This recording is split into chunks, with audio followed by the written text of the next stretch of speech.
Bonjour, mon nom est André-Marc Lecroix. Aujourd'hui, je vous propose une fonction méconnue d'Excel et, ma foi, qui peut se révéler fort utile pour corriger vos bases de données. C'est le tuto numéro 37, la fonction rechercher, remplacer. Sans plus attendre, passons à l'exercice je vous rappelle, est téléchargeable sous la vidéo de la chaîne YouTube André-Marc Lecroix.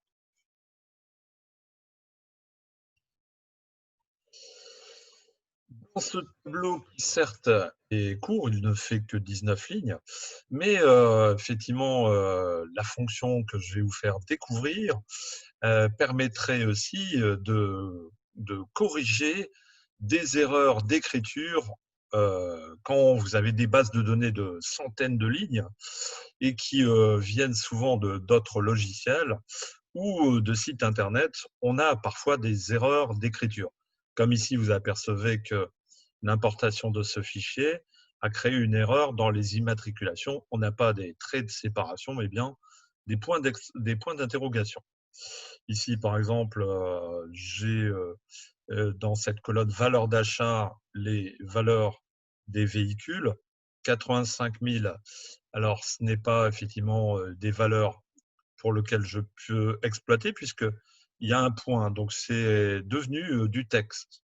Donc je vais devoir aussi intervenir ici. Autre erreur assez flagrante, c'est par exemple ici les numéros de dossier. Donc en important, le fichier a marqué, au lieu de mettre que le numéro du dossier qui me permettrait de le filtrer et le trier, il m'a mis num comme numéro 41 526.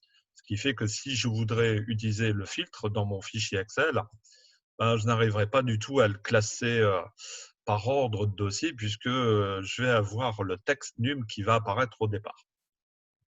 Donc là aussi, je vais devoir faire une correction. Alors, dans un premier temps, pour faire apparaître la fonction rechercher remplacer, j'ai deux solutions. D'abord, CTRL H à partir de votre clavier. Donc CTRL H qui me permet effectivement de faire apparaître cette boîte de dialogue où je vais trouver dessus la fonction rechercher. Je mettrai ce que je recherche et je mettrai aussi par quoi je veux le remplacer. Deuxième solution possible, c'est par le ruban rechercher et sélectionner et le bouton remplacer. Et on arrive à la même boîte de dialogue. Alors, dans un premier temps, on va déplacer cette boîte ici. Je vais ici d'abord intervenir dans cette colonne numéro dossier pour supprimer le mot num. Bon, bah, je vais profiter, puisque là j'ai Banque nationale de Paris. Je vais d'abord intervenir, on reviendra sur le numéro dossier ensuite. Je vais d'abord ici aller dans la colonne organisme. J'ai donc une correction à apporter, simplement pour mettre l'acronyme plutôt que le mot complet qui est assez long et qui déborde ma colonne. Donc, Banque nationale de Paris, je l'ai remplacé par BNP. Alors, une fois que j'ai mis ce que je recherche et le mot qu'il remplace, je peux appuyer sur remplacer tout. Et donc, sans sélectionner ni la plage du tableau, il me permettra de corriger dans tout le tableau. Sauf que si je retrouve les mêmes mots recherchés dans d'autres colonnes, il va intervenir dans toutes les autres colonnes. Là, le changement s'opérera dans toutes les colonnes. Alors, pour éviter qu'il ne déborde dans d'autres colonnes, je vais d'abord sélectionner la colonne C pour limiter le remplacement. On appuie sur remplacer tout. Vous voyez que déjà, ça fait un peu plus lisible. La Banque nationale de Paris est devenue l'acronyme BNP. On ferme, donc on va intervenir maintenant dans le dossier ici. On va supprimer le mot num. Donc, CTRL H pour faire apparaître la boîte de dialogue. Je vais supprimer l'ancienne recherche. Je vais mettre num. Si je veux le remplacer par quoi? Justement, je ne veux pas le remplacer. Je veux simplement. Donc, je vais laisser ici cette zone à côté de remplacer par le vide. Donc, là aussi, pour éviter qu'il me trouve num dans tout le tableau, je vais limiter la recherche dans la colonne. Je fais remplacer tout.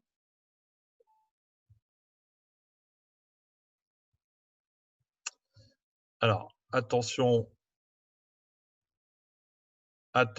que là, j'ai un bouton qui était…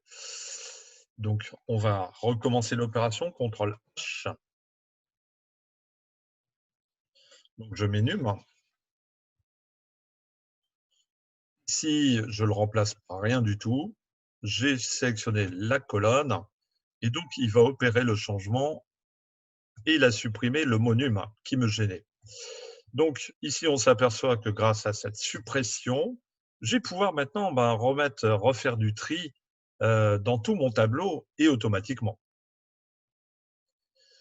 Alors, autre chose à changer, par exemple, la valeur d'achat, vous voyez que ici, les points ne me permettent pas de faire des calculs parce qu'à cause du point, tout mon tableau, je ne peux plus le calculer, c'est devenu du texte.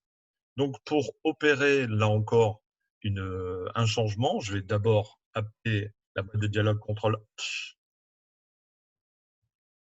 Si je vais lui dire, je vais supprimer la première recherche, je vais mettre le point, je vais dire tu le remplaces par virgule. Là aussi, pour limiter l'emploi de cette recherche et de ce remplacement dans tout le tableau, j'ai limité à la colonne. Remplacer tout. Donc, il a fait 18 changements. Et donc, ici, je m'aperçois que maintenant, les chiffres qui étaient tout à l'heure du texte avec le point sont devenus calculables. Vous voyez d'ailleurs qu'en sélectionnant que 3 cellules, j'ai la somme des 3 cellules sélectionnées qui apparaît ici directement, 176 000.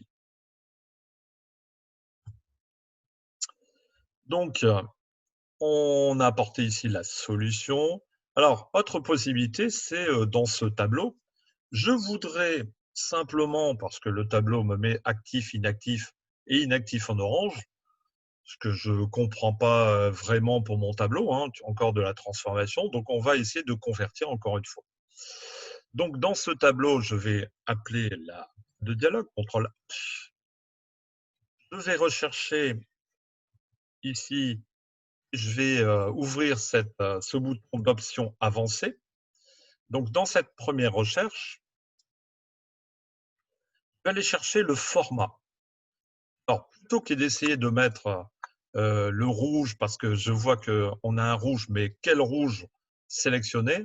Je vais un peu comme utiliser une pipette pour vraiment sélectionner la bonne couleur. Donc, je vais choisir le format à partir de la cellule que je vais aller sélectionner. Ce qui fait que l'aperçu, vous voyez que là, l'aperçu me permet de vérifier que c'est bien la cellule que je désire remplacer. Ici, dans cette cellule, je vais changer la mise en forme. Donc, cette fois-ci, je clique sur Format. Je vais d'abord aller dans le remplissage. Donc, dans le remplissage, je vais laisser en rouge. OK. Donc, la police d'écriture, par contre, pour être moins criant, je vais mettre en mode, pas en mode gras, je vais mettre en mode normal. La couleur de police, je vais mettre du blanc, ça sera beaucoup plus doux que de mettre du noir. OK. Et je vais le soulignement, je vais le supprimer aussi. Donc, je vais mettre aucun. On a dit que pour… là, j'ai mis du blanc, donc on a apporté, on a laissé en rouge. Je fais OK. Donc, je confirme ce changement. Et vous voyez que la correction qui va être apportée, elle est ici. Là aussi, je vais limiter… alors, je vais changer le terme parce que inactif ne veut rien dire. Je veux dire hors d'usage. Véhicule hors d'usage.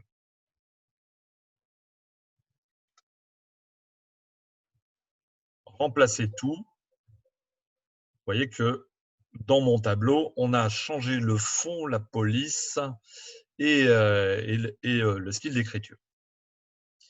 Alors, deuxième action, inactif, c'est plutôt des véhicules qui sont en réparation, hein, pas hors d'usage. Donc, au lieu d'inactif, là aussi, je vais aller piper un peu la couleur de la cellule. Alors, je vais d'abord ici supprimer ces premières recherches, effacer la recherche qui est en place. Là aussi, effacer.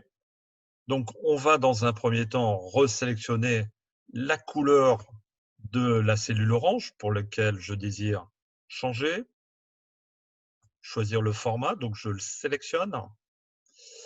Donc ici, on va changer le mot, on va mettre garage. J'aurais pu mettre en réparation, mais on va choisir un mot plus simple, garage. Ici, le format, je vais laisser donc la couleur orange. On va laisser en orange. Je vais mettre en police d'écriture blanche. Et donc ce n'est pas en… Bon, je vais le laisser en italique ou je le laisse en mode normal. Je laisse en mode normal, pas de soulignement, il n'y en avait pas, donc je retransforme. Je fais OK, donc ici, je vais limiter la sélection et remplacer tout. Donc là, j'ai 2 véhicules qui sont au garage. Et enfin, actif. Tiens, j'ai envie de mettre une écriture, une police verte pour ainsi user des 3 couleurs. Comme ça, j'aurai du vert, tout ce qui est actif, au garage plutôt en orange et les véhicules hors d'usage dans mon tableau. Donc ici, je vais d'abord effacer les formats. Je vais revenir donc à resélectionner la cellule.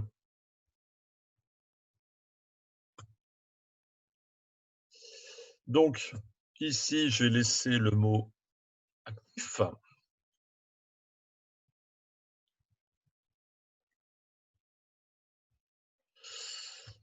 Donc, on va choisir la cellule, on va le laisser blanche, donc je ne vais rien mettre de plus. Par contre, la police d'écriture, je vais la mettre en couleur verte. Et on va rajouter du gras. Donc, on voit le changement qui va intervenir. Je limite toujours ce remplacement dans cette colonne et je fais remplacer tout. Donc, vous voyez que même cette fonction rechercher, remplacer va pouvoir être utilisée avec des couleurs de cellules, ce qui est assez génial. Alors, dernière chose, je vais essayer maintenant d'intervenir ici au niveau des immatriculations. Alors, je vais d'abord effacer donc les formats pour mes recherches, pour mon tableau. Donc ici, je vais mettre, alors, plutôt que le point d'interrogation, parce que le point d'interrogation pour Excel, il le considère comme une inconnue. Donc, pour éviter qu'il le considère comme une inconnue, je vais mettre la touche tilde au part juste devant. Donc, tilde, je vous rappelle, est la fonction et la touche qui est numéro 2 en bas à droite. Donc, pour l'obtenir, c'est Alt-GR, appuyé sur la touche 2. J'ai le tilde, c'est la petite vague. Et donc, je vais ensuite faire suivre du point d'interrogation. C'est le point d'interrogation que je veux supprimer. Et donc, je veux plutôt mettre tirer pour le remplacer. Donc, je sélectionne la colonne pour limiter le remplacement. Je fais remplacer tout.